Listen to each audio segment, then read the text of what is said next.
The present moment. What is the present moment? Does it exist?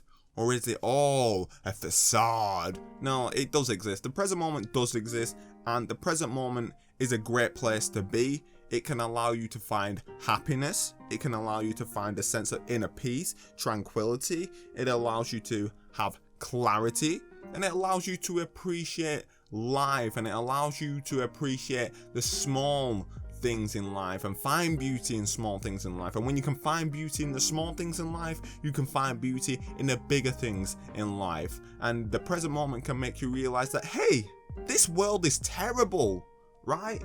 There's people dying. There's old ladies dropping pizza on the floor and crying about it. There's toddlers getting kicked in the face with a football every now and then.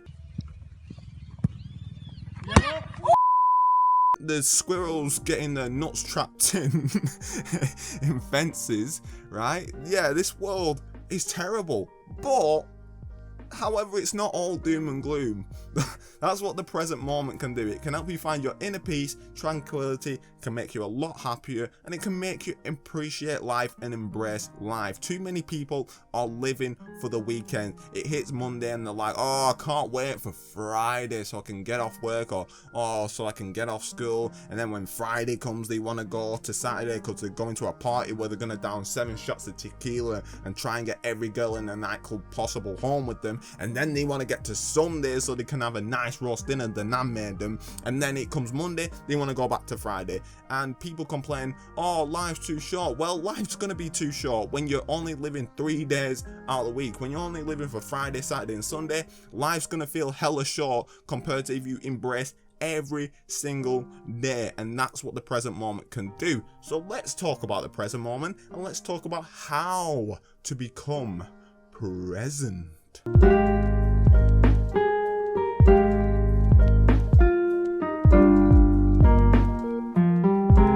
You don't need to go off in the Himalayas and meet a monk and study being present for 8 years before you can ever experience tranquility, before you can ever experience becoming present. You don't need to read 9,000 self-help books about being in the present moment to become present. You don't need to go to a breathing expert in India to realize you can become present. No, you can become present in your own home, in your own room, in less than 5 minutes. One way to become present is by focusing on your breath, like meditating, where you focus on your breath when you breathe in and breathe out.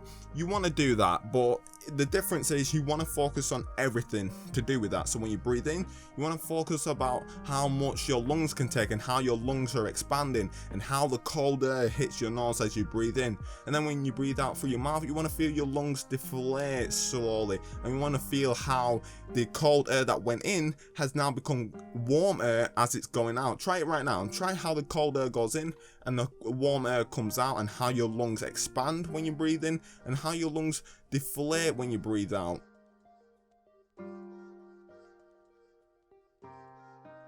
Doing this and really embracing this moment and not focusing about something else is the easiest way to become present. Simply focusing on your breath and how, not necessarily taking deep breaths, but literally just focusing on your breath is a quick and easy way to become present, and allows you to find inner peace and a sense of tranquility almost instantly. So that's the first way. Breathing is probably the easiest way to become present. The second way is sensations, feeling sensations such as how the bed feels when you lie down on it, or how the chair feels underneath you, or listening to certain sounds and how the construction workers are using the digger and how that sounds, and how you can hear the birds tweeting, or how you can hear the wind blow against your window. That rhymes, by the way.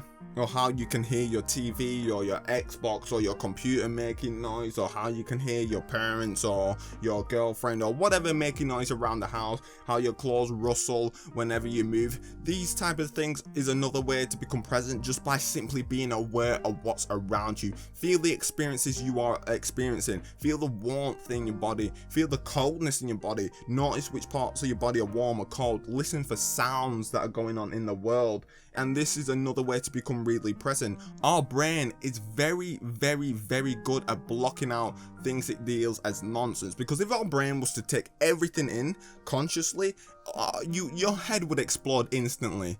That's why we have the subconscious mind, the thing that takes in information and does the auto. The reason you don't have to think about breathing, the reason you don't have to think about pumping blood from one toe to the another toe to the top of your head, the reason you don't have to think about blinking every second. If we had to think consciously about these things, our head would explode.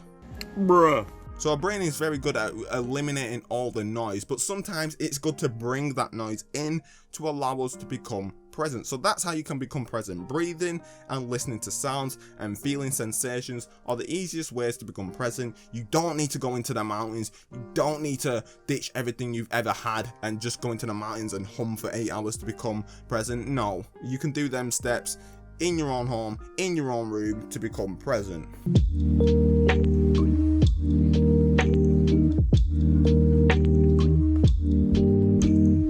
Another way to become really present, which probably is the most important way and the way I like to become present, is studying the present moment. When we first went into lockdown because of this virus, I went outside and I started to study birds. I was fascinated with birds for some reason. I don't know why, but I was fascinated how birds would fly effortlessly through the sky and how they would tweet and how a certain tweet would mean something and how the tweets they were doing weren't just tweets to wake me up in the morning. They actually meant something. They meant for either this bird to come here or that bird to go away. And when they went in bird baths, how they dipped their head underwater and rustled up all the fur, not fur, all the feathers. So all the feathers were now jagged and scruffy, but then they would shake all that water off the not fur, I keep saying fur, I don't know why, they shake all that water off the feathers, and then they went back to a nice sleek looking bird. That sort of stuff fascinated me. Seeing a bird feed its other baby bird and throwing a worm in its mouth or being sick in its mouth,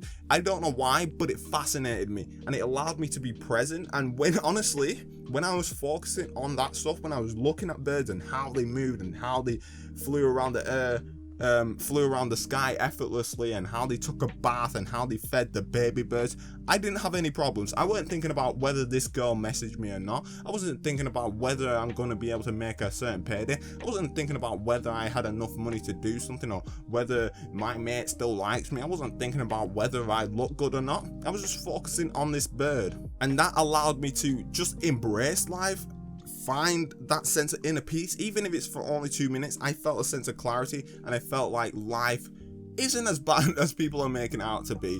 One of the best examples in history of this is Leonardo da Vinci, by far. This is the best example I could ever find. Leonardo da Vinci, you might know some of his work, you might not really famous for his paintings. Yeah, he made the Last Supper painting, yeah, he made the Mona Lisa, and yeah, he made the Salvador Mundi that sold for $450 million, which is around £350 million. Nothing major, right? Not a big deal. This human was fascinated, and I mean fascinated, with the human body. He studied autonomy like it was his life. It pretty much was his life. He embraced it so much. If you look at his drawings, the incredible detail he managed to capture through his drawings was a reflection of the passion and the fascination and the appreciation he had for the human body, for autonomy. You can see everything. He detailed everything, not just, oh, here's a skeleton. He said, here's a skeleton, here's the ligaments, here's the tendons that attach the muscles and the ligaments that attach the muscles to the skin, here's the skin, here's this muscle and this muscle, here's the rib cage, and here's why the rib cage does this, and here's the skull, and here's why the skull has these circles and this and that. He studied everything. Look at his drawings. They're probably on screen right now. You can see the incredible detail he captured in his drawings, and no one captures that kind of detail if they're not passionate about it and if they're not fascinated by it. That's just someone who is fascinated with the human body, fascinated with autonomy, fascinated with how things work. He wanted to know how things work. He didn't want to just draw a human for the sake of drawing a human. That's boring. He wanted to figure out, why is a human like they are?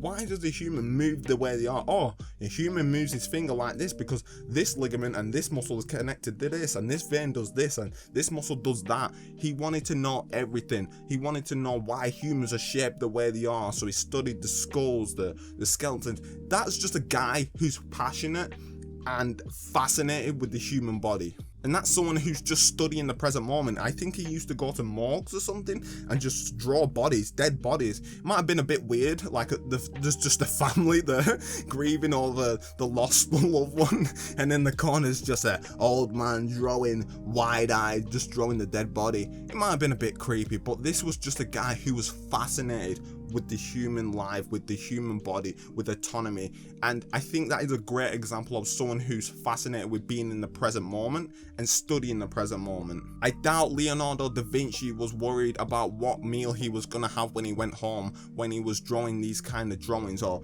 whether he had enough money to pay for a meal. I doubt he was thinking about that. I believe these were his moments of tranquility, and these moments of happiness were when Leonardo da Vinci was doing his drawings.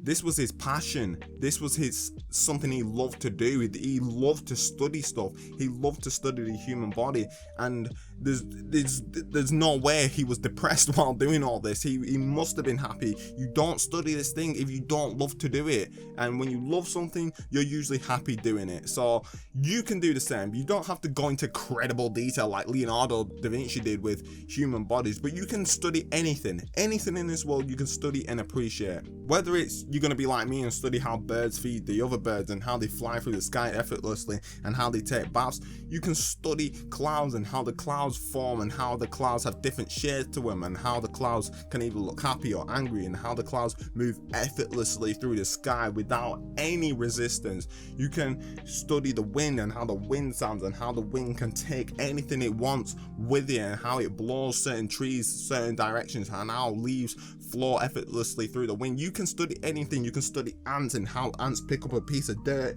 and give it to the other ants, and the other ants build something with that dirt, and then the ant goes back to get a leaf. You can study literally anything. You can study how when you blow a candle out, the smoke rises and goes into the sky to disappear forever and never be seen again. You can study anything you want, and when you study life, I like to study nature because I just like to study Earth itself, and when you study life itself, you can embrace life.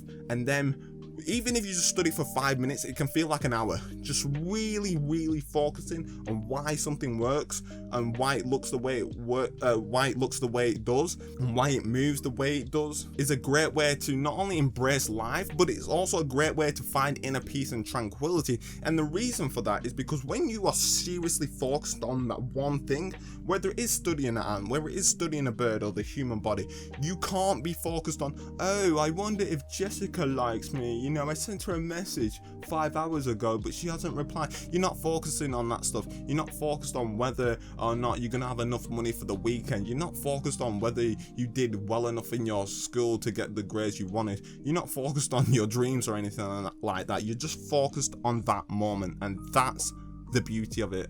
And it can make you realize life isn't all doom and gloom.